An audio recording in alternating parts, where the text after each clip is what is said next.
K D ಸಿನಿಮಾದ ನುಗ್ಗಿ ಹೊಡಿ ಹಾಡು ರಿಲೀಸ್ ಆಗಿದೆ. ಹೇಗಿದೆ ಅನ್ನುವಂಥ ಪ್ರಶ್ನೆ. ಈ ಪ್ರಶ್ನೆಗೆ ಉತ್ತರ ತುಂಬ ಸಿಂಪಲ್ ಆಗಿ ಜೋಶ್‌ಫುಲ್ ಆಗಿದೆ ಅಂತ ಹೇಳಿ ನಾವು ಹೇಳ್ಬೋದು. ಈ ಹಾಡಿನಲ್ಲಿ ಶಂಕರ್ ಮಹಾದೇವನ್ ಅವರ ಒಂದು ವಾಯ್ಸ್ ಗೊತ್ತಲ್ಲ ಹೆಂಗಿದೆ ಅಂಥೇಳಿ. ಸೊ ಅದರ ಜೋಶ್ ಇಲ್ಲಿ ತುಂಬ ಹೆಚ್ಚು ಕಾಣುತ್ತೆ. ಇನ್ನು ಜೋಗಿ ಪ್ರೇಮ್ ಅವರ ಲಿರಿಕ್ಸ್, ಇದಕ್ಕೆ ರೌಡಿಸಮ್ ಸಾಲುಗಳು ಸಿಗುತ್ತೆ ನೀವು ಇದನ್ನು ಕೇಳ್ತಾ ಹೋದರೆ.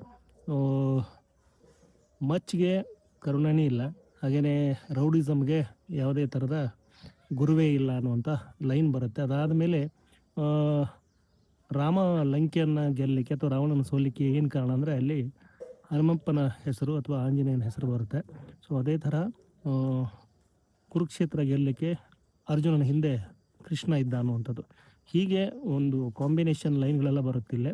ಸೊ ಇದನ್ನು ಯಾಕೆ ಹೇಳಿದರು ಅಂಥೇಳಿ ಪ್ರಶ್ನೆ ಬಂದಾಗ ಈ ಹಿಂದಿನ ಕೆಲವೊಂದು ಪೋಸ್ಟರ್ಸ್, ಈ ಹಿಂದಿನ ಹಾಡುಗಳು ನೋಡಿದಾಗ ಕಾಳಿದಾಸ ಅಂದರೆ ಧ್ರುವ ಸರ್ಜಾ ಅವರು ಆ್ಯಕ್ಟ್ ಮಾಡಿದಂಥ ಪಾತ್ರ ಅಥವಾ ಅಭಿನಯಿಸಿದಂಥ ಪಾತ್ರ ಕಾಳಿದಾಸ.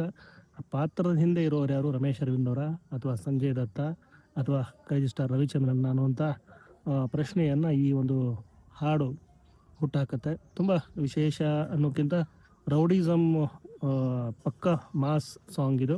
ಸೊ ಆ ದಿನಗಳಲ್ಲಿ ಆದಂಥ ಕಥೆಯನ್ನು ಇಲ್ಲಿ ತುಂಬ ವಿಶೇಷವಾಗಿ ಹೇಳುವಂಥ ಕೆಲಸ ಆಗ್ತಿದೆ. ಒಂದು ಪಾರ್ಟಲ್ಲ, ಎರಡು ಪಾರ್ಟಲ್ಲಿ. ಜೋಗಿ ಪ್ರೇಮ್ ಅವರ ಈ ಒಂದು ಕೆ ಡಿ ಸಿನಿಮಾದಲ್ಲಿ ಈ ಒಂದು ಹಾಡಿದೆ. ಸೊ ಈ ಹಾಡಲ್ಲಿ ಇನ್ನೊಂದು ಲೈನ್ ಬರುತ್ತೆ, ಗೆದ್ದರೆ ಸಿಂಹಾಸನ, ಸೋತರೆ ವೀರಮರಣ ಅಂಥೇಳಿ.